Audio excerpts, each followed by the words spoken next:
We thought the front line would kill us. We were wrong. It was the trucks, the fuel dumps, and the quiet jungle roads behind us that broke the war open. June 3rd, 1969. Fire Support Base Sparrow, Western Quảng Trị Province. I was standing over the operations map at 4:30 hours, the air still cool before the heat settled in. Intelligence kept pointing west, enemy units in the hills, main force formations waiting for contact. That was where our artillery was zeroed. That was where battalion expected the fight. But my eyes kept drifting east. Route 547 cut through the jungle like a thin vein. Dirt road, narrow bridges, sharp bends. It carried fuel, ammunition, rations, medical supplies, everything a rifle company needed to function. On paper, my company had 122 men. In reality, just over 100 were combat effective. We had two M60 machine guns, a 60mm mortar section, and artillery on call as long as radios worked and fire bases stayed supplied. If the enemy hit us head on, we could fight back. Firepower was our advantage. If they hit our logistics, none of that mattered. On June 5th, 1969, at 9:30 hours, a resupply convoy rolled out as usual.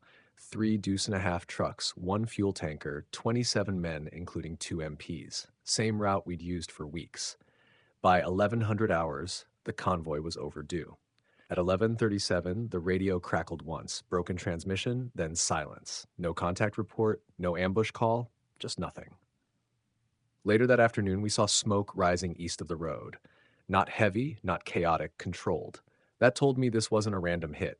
It wasn't harassment fire, it was deliberate, surgical. Between June 7th and June 10th, it happened again. Ammunition deliveries delayed, water rationed, medical resupply cut in half. There were no big firefights, no dramatic clashes, just small, precise attacks on trucks, fuel dumps, and river crossings, always where the road narrowed, where movement slowed, where protection was weakest. We began firing less not because the enemy disappeared, but because we were saving rounds. Soldiers can endure combat. What wears them down is uncertainty, waiting, counting meals, wondering when the next resupply will come, if it comes at all. By June 12th, battalion briefings made it clear enemy main forces were still west, but these attacks came from small teams, 6 to 10 men at most, sappers, local forces. They avoided our strengths and targeted what we couldn't replace quickly. They weren't trying to win battles, they were trying to control the pace of the war. By June 14, 1969, I stopped thinking in terms of front lines. The war wasn't in the hills anymore. It was on the roads, in the trucks, in the fuel and food. Whoever controlled logistics controlled the battlefield, and the enemy understood that long before we did. They never announced their presence. They let absence do the talking. June 15, 1969. The morning logistics report arrived thin, too thin. Fuel levels were down to 60%. Ammunition was being redistributed, one platoon borrowing from another. Medical supplies were now priority only, which was a polite way of saying we were one bad day away from improvisation. The enemy hadn't increased the number of attacks, they had increased their timing. Convoys were hit just often enough to force caution, never often enough to justify shutting the routes down completely. Every movement now required extra security. Extra security meant more men pulled off patrols. Fewer patrols meant less information. Less information meant slower decisions. It was a loop, and they were tightening it. On June 16th, we sent out a reinforced convoy, 2 additional gun trucks, an M60 mounted on each, plus a reaction platoon staged 5 kilometers out. It looked solid on paper. It looked like overkill.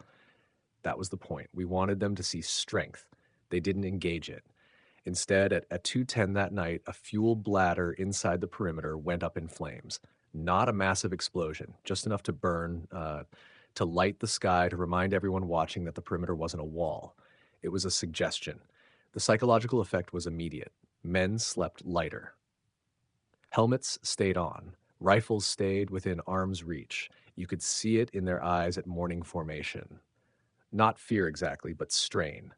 The kind that comes from knowing the enemy chooses when to appear. Between June 17 and June 20th, we started finding signs along the routes. Disturbed soil near culverts, cut vegetation carefully disguised, footprints that vanished into streams. These weren't amateurs. These were teams rehearsing restraint. They didn't need to hit every target. They just needed us to guard all of them. Every truck now required planning. Every movement needed clearance. The war slowed, not for them, but for us. On June 21st, I realized the enemy had achieved something no frontal assault ever had. They had made us defensive without firing a shot at our main line. Our firepower still worked, our numbers were still there, but our confidence, the quiet belief that supply would always arrive, was gone. That was the real strike. They weren't attacking our soldiers. They were attacking our assumptions. They forced us to choose between protection and presence.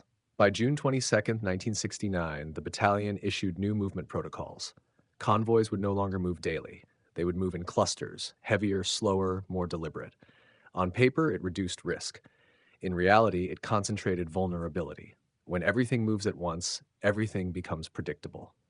The enemy understood schedules better than terrain. We adjusted patrol patterns to cover Route 547 more aggressively. Platoons that once pushed west into the hills were now tied to road security, walking the same stretches of jungle day after day.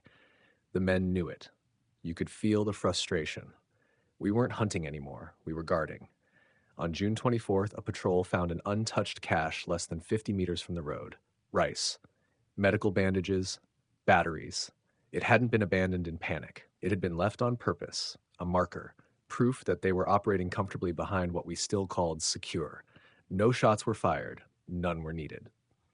The next convoy rolled on June 25th at first light. 6 trucks, extra gunners, artillery on standby. We watched it disappear into the trees and waited. 2 hours passed. Then 3. At 10:48, the lead vehicle reported a blown culvert, no casualties, no contact, just a road cut clean enough to stop everything cold. By the time engineers reached the site, the jungle was empty again. What struck me wasn't the damage, it was the economy of effort. They spent minimal resources to halt maximum movement. One charge, one cut, one delay, and an entire company's rhythm was disrupted for the day. Inside the perimeter that night, discipline held, but mood shifted. Conversations got shorter, jokes faded, men checked watches they didn't need to check. This wasn't fear of death. It was the grind of never knowing when normal would return. We had trained to fight an enemy in front of us. We were now fighting an enemy who fought time, distance, and habit. By the end of June, I stopped asking when the next attack would come. I started asking what they would take next and how long we could keep operating without it. By early July 1969, the pattern was unmistakable. They weren't reacting to us anymore. They were shaping us. Every decision we made now carried a logistical shadow. Patrol routes were adjusted to protect roads instead of dominating terrain. Platoon strength was conserved not for contact, but for escort duty. Firepower stayed intact, yet increasingly irrelevant because there was nothing solid to fire at. On July 3rd, a medevac request was delayed, not because of enemy fire, but because fuel availability forced the aircraft to stage elsewhere first. The delay wasn't fatal, but it was noticed. And once soldiers notice that support is conditional, something fundamental shifts. Morale doesn't collapse all at once, it erodes in increments. The enemy never tried to isolate us completely. That would have forced a reaction. Instead, they kept us supplied just enough to stay in place, just constrained enough to keep us cautious. It was control without occupation. On July 6th, engineers reported 3 separate road disruptions along a single supply axis. None were catastrophic. All were timed within hours of each other. Repairs were completed. Movement resumed. But the message was clear. Fixing one problem didn't solve the system. They weren't attacking logistics as a target. They were attacking logistics as a process. By mid-July, we began reallocating artillery missions, not for enemy formations, but to protect convoys. Fire missions were plotted against empty jungle, triggered by suspicion rather than contact. Rounds were expended without effect. Ammunition stocks dipped further. The irony wasn't lost on anyone paying attention. On July 12th, a junior sergeant said something I couldn't forget. "Sir, they don't need to beat us. They just need us to stay here." He was right. The battlefield hadn't moved, but the initiative had. We still held ground. We still flew the flag. We still counted days until rotation. Yet everything we did now was reactive, defensive, measured against what might be taken away rather than what could be gained. That was when I understood the real objective. They weren't trying to destroy our company. They were trying to make it irrelevant. And as July dragged on, with roads under constant pressure and supply never quite secure, That goal no longer felt theoretical. It felt close. By late July 1969, the war had narrowed, not in scale, but in purpose. We were still occupying the same ground. The perimeter hadn't moved more than a few hundred meters since early June. Artillery still fired, patrols still went out, reports were still written and sent up the chain. On the surface, nothing looked lost, but underneath, everything had changed. Supply levels were now tracked daily, sometimes hourly. Fuel dictated movement, ammunition dictated posture. Even food schedules became part of tactical planning. We no longer asked what mission we could execute, we asked what we could afford. That was the enemy's victory. On July 21st, a convoy finally made it through untouched. 6 trucks. No delays, no smoke, no cuts. The men cheered quietly when it rolled in. That reaction told me more than any intelligence report ever could. Success had become an exception. That night, lying awake in my bunker, I realized something unsettling. The enemy didn't need to win tomorrow or next week. They only needed to ensure that every day felt temporary, conditional, uncertain, that every decision carried friction, that every routine felt exposed. We had planned for decisive engagements. They planned for endurance. By July 25th, Battalion began talking about repositioning units, not because of defeat, but because maintaining the current posture no longer made sense. The area wasn't lost.